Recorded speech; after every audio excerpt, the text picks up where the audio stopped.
Este remanso de paz, que es el monasterio de Santo Domingo de Silos, es el mejor sitio para ponerse a salvo de los terrores que nos ha producido la voladura de las Torres Gemelas.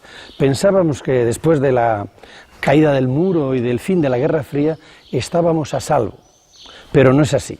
La sociedad ha descubierto grandes fragilidades. Esta época es parecida a aquella del año 1000, previa a la cual todo el mundo pensaba que venía el fin del mundo.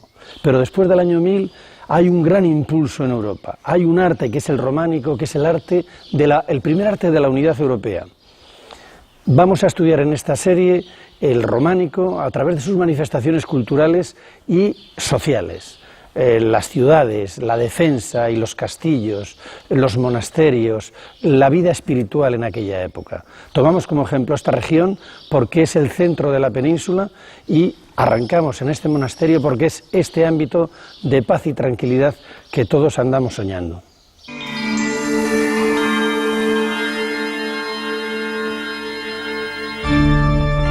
Los estudiosos del siglo XIX dan el nombre de románico al arte unitario que ven por toda Europa. Es un arte que se ha producido entre los siglos XI y XIII en los reinos cristianos de entonces. Y le dan el nombre románico precisamente porque se le asemeja mucho a la arquitectura que había en Roma. Ven que utilizan el arco y la bóveda con gran profusión y que es una arquitectura eminentemente masiva que le recuerda enormemente a Roma.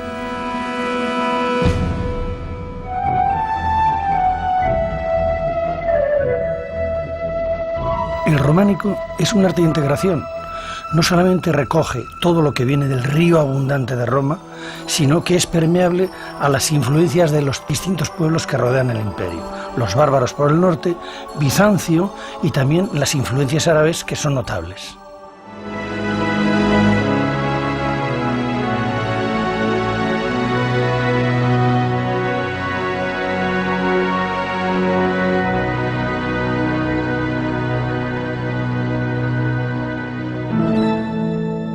Roma trajo a la península ibérica la forma más perfecta de organización humana que se conocía, el Estado romano con sus instituciones, la principal de todas las legiones, que eran las que garantizaban la ocupación de los distintos pueblos. Pero trajo también el latín como lengua unificadora, muy moderna. Trajo el derecho romano y sobre todo la obra pública. La obra pública en las ciudades, con grandes equipamientos para las gentes y en las carreteras, puentes, acueductos, para dar gran calidad de vida a los habitantes del imperio.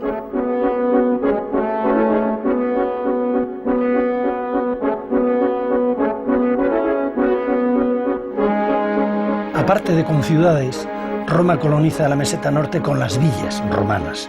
Las villas eran edificaciones majestuosas en medio de grandes latifundios que se dedicaban al cultivo del cereal para abastecer lo que quedaba del imperio romano. La cultura romana fundamentalmente es urbana.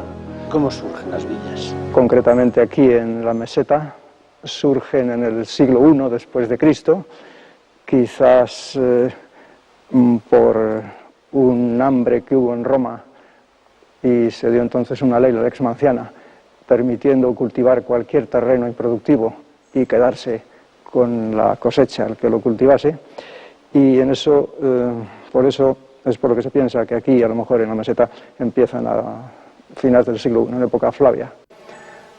Javier Cortes heredó de los romanos una finca, de los romanos indirectamente, por supuesto, y dentro de la finca había una villa que descubrió él mismo, hace 34 años. Luego se ha excavado y posteriormente se ha restaurado en su totalidad. Javier, ¿cómo es posible que una cultura, una civilización como esta, de esta riqueza, de este esplendor, desaparezca y qué deja después? No es nada fácil saberlo. El hecho es ese, que evidentemente desaparece, pero que las razones por las que desaparece, pues supongo que se seguirán estudiando durante muchísimos años. Al final, después de estas villas, en época de visigoda, pues parece que aquí, al menos en la meseta, ya no funcionan, pierden toda la función que tenían de explotación agrícola, y al fin, pues el declive final es la Alta Edad Media, donde ya la vida no se parece en nada a la que había en esta época, de un nivel bastante alto. O sea que hay una caída desde el Imperio Romano a los primeros románicos tremenda en cuanto a calidad de vida. Total. Tras la caída de Roma desaparece todo esto, desaparece el Estado, desaparecen las ciudades y la vida se traslada al ámbito rural, pero con una gran fragilidad de las rutas de comunicación que acentúa el aislamiento de las gentes.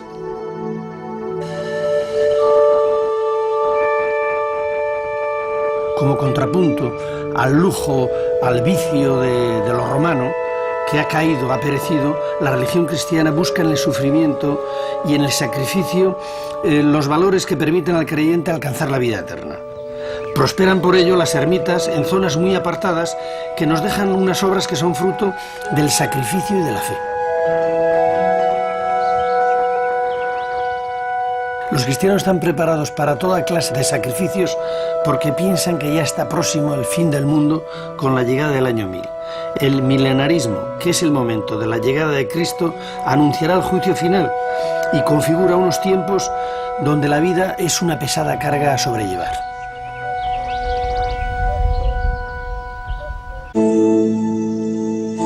Los visigodos se implantan en España tras la caída del Imperio Romano. Es un pueblo que procede de la Bretaña francesa.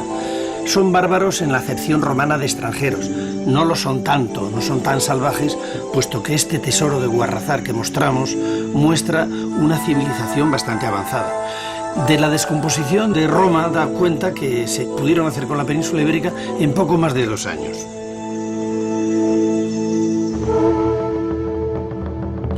Pasados los primeros años de combates y de guerra, sangre y fuego, crearon una sociedad eminentemente rural con una religión que era el arrianismo como variante herética del cristianismo. Los visigodos aportan una cierta estabilidad política y religiosa que está favorecida por el aislamiento geográfico de la península, y su arte, el visigodo, marcará la primera influencia importante en el desarrollo del románico posterior. La iglesia de San Juan de Baños es posiblemente el templo más antiguo que se conserva de los visigodos en España. Está situado en la Vega del Pisuerga, en Palencia, y fue mandado construir por el rey godo Recesvinto en el año 661. En él se pueden ver las principales características del arte visigodo. La estructura es basilical, es decir, de influencia romana, y tiene una nave central con 2 laterales más pequeñas. En la cabecera de la nave mayor ya aparecen un par de contrafuertes. El pórtico de la entrada incluye un arco de herradura que es lo más característico del arte visigodo. En la construcción de esta iglesia se utilizaron materiales que venían de antiguos edificios romanos. Esta es una constante en el periodo prerrománico y también en el románico. Dentro del templo, los motivos vegetales contribuyen a la decoración de los capiteles, que están sustentados por fustes de mármol.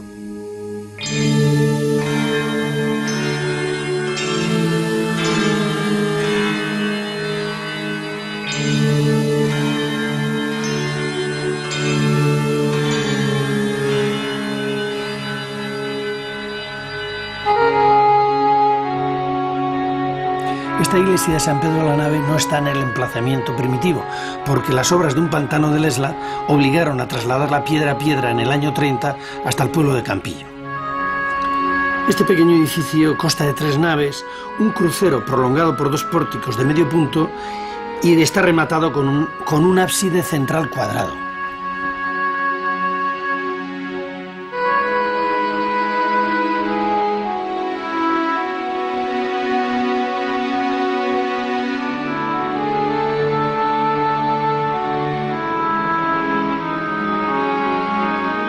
Los visigodos labran delicadamente los sillares de la piedra de sus iglesias con motivos diversos. Meten ruedas solares, cruces, florones, racimos, aves, rostros humanos y los sitúan en bandas que producen una ornamentación muy delicada y muy precisa. Y no solamente ornamentación geométrica, sobre todo es más importante la iconografía cristiana que aportan, que tiene su origen en las comunidades del siglo II. Por ejemplo, Daniel en el foso de los leones, el sacrificio de Isaac, los apóstoles Santo Tomás, San Felipe o San Pedro y San Pablo.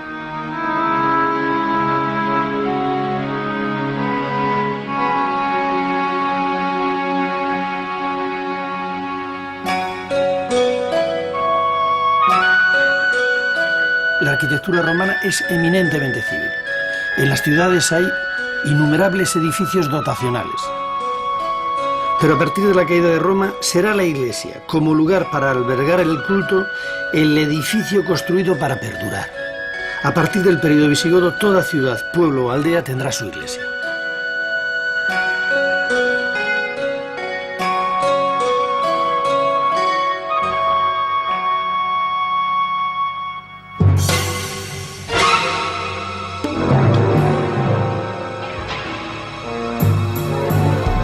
Los árabes llegan a la península en el año 711 y derrotan a Rodrigo, el último rey visigodo. Traen una religión combativa, el Islam, que se enfrenta al cristianismo.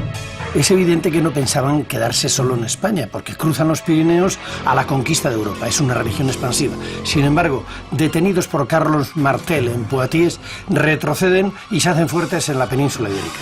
Aquí se encuentran el cristianismo en el norte y el Islam fundamentalmente en el sur. El enfrentamiento entre ambas ideologías marcará los siglos siguientes de la historia.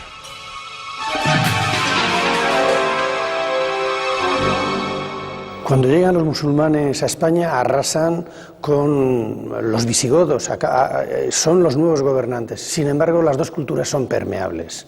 Hay conflictos, evidentemente, sobre todo por la resistencia cristiana en las montañas, y ya se sabe que los musulmanes toman el arco de herradura de los visigodos y a la vez van a devolver, sobre todo en San Cebrián de Mazote, influencias cordobesas a través de lo que se llama almozárabe, porque artesanos que trabajaban en Córdoba vienen luego, son cristianos, y vienen a repoblar o a vivir en estas tierras del norte de Castilla, del norte del Duero, donde conviven con aquellos cristianos que mantenían un cierto culto y unas ciertas tradiciones que venían de los visigodos.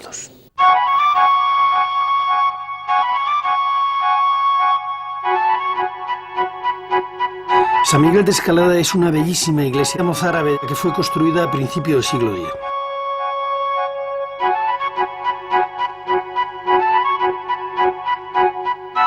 Tienen elementos románicos como la torre, pero en la iglesia destacan muchas piezas arquitectónicas que se pueden contemplar de forma aislada.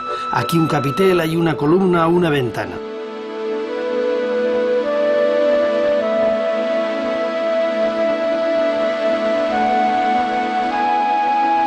Lo que impresiona de la iglesia es la plenitud del espacio, un espacio en el que desde cualquier punto se puede observar la belleza de cualquiera de los elementos.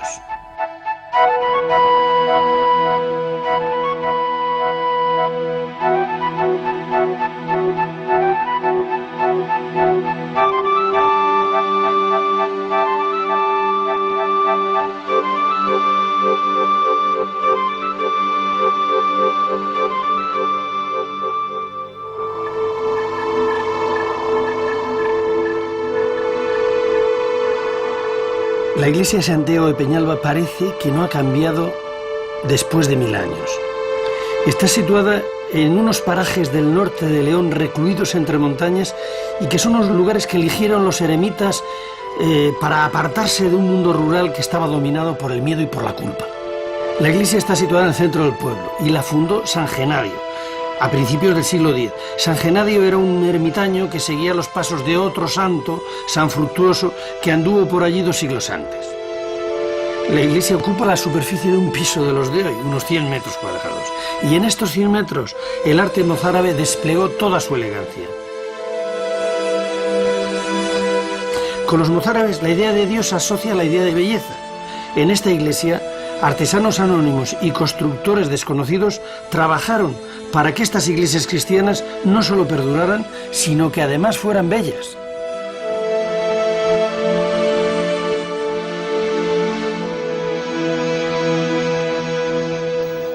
Aquí en San Cebrián de Mazote estamos en una iglesia mozárabe que emociona y sobrecoge. Este es un gran espacio basilical. A la entrada nos anuncia que estamos en Roma. Vemos 3 naves, columnas y capiteles de estilo o de apariencia romana y vemos artesonados de madera. Posteriormente nos sorprenden los arcos de herradura provenientes de lo visigodo, una iglesia visigoda. Y vemos también arcos de estilo cordobés y posteriormente, por la elevación que nos sugiere la iglesia, nos está anunciando el mundo románico que viene enseguida. Por lo tanto, esto es como un mar que nos trae en oleadas sucesivas todo lo que es el entrecruzarse de las culturas y de las influencias de las distintas épocas por las que una generación tras otra generación nos van trayendo y aportando lo que saben, y cada generación que viene las digiere y las incorpora. Un libro que escribe de forma críptica y alegórica San Juan el apóstol, ya muy viejecito en la isla de Patmos, llamado el Apocalipsis, marca el tono moral de toda una época. Este libro trata de la llegada final, del triunfo final de Cristo al final de los tiempos, y estará precedida esta época de calamidades sin cuento. Tras superar todas estas calamidades y pruebas, la Iglesia y Cristo acabarán triunfando.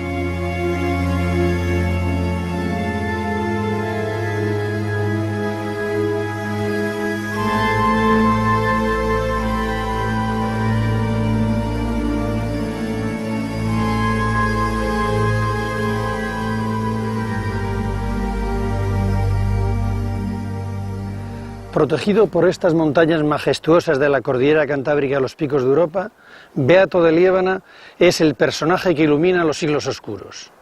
Desde el punto de vista del dogma, defiende acaloradamente contra el Hipando, arzobispo de Toledo, que Jesucristo es verdaderamente Hijo de Dios. Se inventa o promueve que Santiago Apóstol ha estado en España, y de ahí se deriva el camino de Santiago y el culto al apóstol. Y finalmente, aquí, en este punto, se inventan los beatos, con sus comentarios iluminados del Apocalipsis, con esos dibujos maravillosos sobre pergamino, crea una iconografía que se repite y se copia en todos los monasterios, y que es no solamente el orgullo de los españoles, sino el referente iconográfico desde el siglo IX hasta el siglo XIII.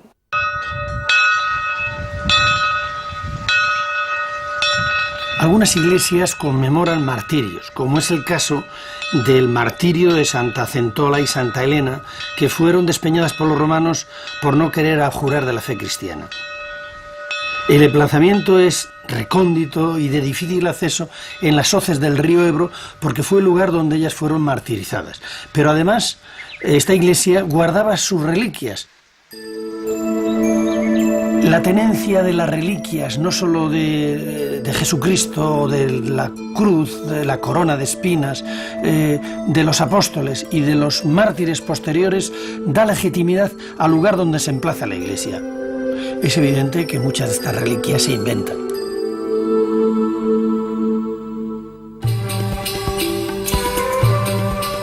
Los maometanos peregrinan a la Meca. Esto les da una gran unidad. Y los cristianos no tienen dónde peregrinar porque Jerusalén, lugar santo para los cristianos, está en mano de los maometanos. Sin embargo, la fortuna hace que el obispo Teodomiro de la diócesis de Iria Flavia, padrón, descubre los restos del apóstol Santiago. La noticia se expande inmediatamente por toda la cristiandad y Santiago de Compostela se convierte en el objetivo fundamental de todas las peregrinaciones cristianas. El apóstol es el símbolo de combate contra el Islam, es Santiago Matamoros, y el camino de Santiago es el vehículo de comunicación de toda la cristiandad. Por él fluirán gentes, técnicas, corrientes artísticas, etcétera, etcétera.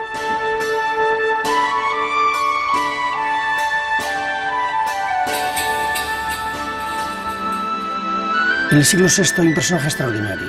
Es Benito de Nursia, que es un ermitaño, un anacoreta, y ve que los ermitaños, con muy buena voluntad, pero muy desordenadamente, viven la vida religiosa sin eficacia. Y les organiza dándoles unas normas de vida, fundamentalmente de vida en común, con unos votos de castidad, pobreza y obediencia, y donde la oración y el trabajo constituían la columna vertebral de la vida ordenada. Hora en la hora. Poco después, San Benito determina que los monasterios deben de ser autónomos, deben de ser como pequeñas ciudades, recuperando un poco el modelo de las villas romanas. La eficacia que da la regla de San Benito para la organización del tiempo y el espacio permite a estos monasterios incipientes colonizar nuevas tierras y extenderse por toda Europa a lo largo del siglo IX y del siglo X. Y además sirven de refugio a la cultura que se está perdiendo. El saber se seguía transmitiendo en latín, pero los monasterios se adaptan y aprenden y se mezclan, adoptan las formas nuevas de lenguaje que crecen a la par que las primeras identidades nacionales. En España serán el galaico, el leonés, el navarro-aragonés, el catalán y el castellano los que acabarán imponiéndose al latín. Los ecos de Roma no se han extinguido con el arte visigodo, se han amplificado un poco con el mozárabe y llegan a resonancias considerables con el maravilloso arte asturiano que en su elevación está anunciando el gótico prerrománico. Sin embargo, es el Camino Santiago, con la corriente cultural europea, el que amplifica de una manera muy notable el gran río que es el románico europeo, que absorbe en cada país las particularidades nacionales de cada una de las corrientes locales. Al superar el año 1000 se están consolidando los pequeños reinos cristianos del norte de España. Y además está habiendo avances que permiten un incremento de la población. Se colonizan nuevas tierras, se inventa la herradura para los animales, hay un arado con rueda y vertedera que mejora mucho los cultivos y se empieza a aprovechar la fuerza hidráulica para los molinos. Se ha detenido el avance del Islam, que ha empezado a retroceder, y la intensidad religiosa de la fe cristiana es el cemento que une a los pequeños estados y a todas las gentes y tierras de España. Todo ello hace que el pesimismo subyacente en los siglos anteriores se desvanezca. El nacimiento románico hay que situarlo, por lo tanto, en el resurgimiento de lo económico, de lo social y de lo moral tras superarse el año 1000. Es un tiempo en el que la Iglesia se constituye como un poder terrenal y espiritual que determina la existencia de los habitantes que viven en los reinos cristianos. Al servicio de esta Iglesia se construirán catedrales y monasterios, las ciudades crecerán, y todo con un estilo europeo que el Camino de Santiago contribuye a propagar y aglutinar. Todo ello se hace con un lenguaje cargado de simbolismo iconográfico y con una arquitectura llena de geometría, con elementos y volúmenes muy simples con los cuales se construyen templos y monasterios. Pero en todos los elementos el románico mostrará, como en la severidad y potencia de los muros, la intención de pervivir eternamente.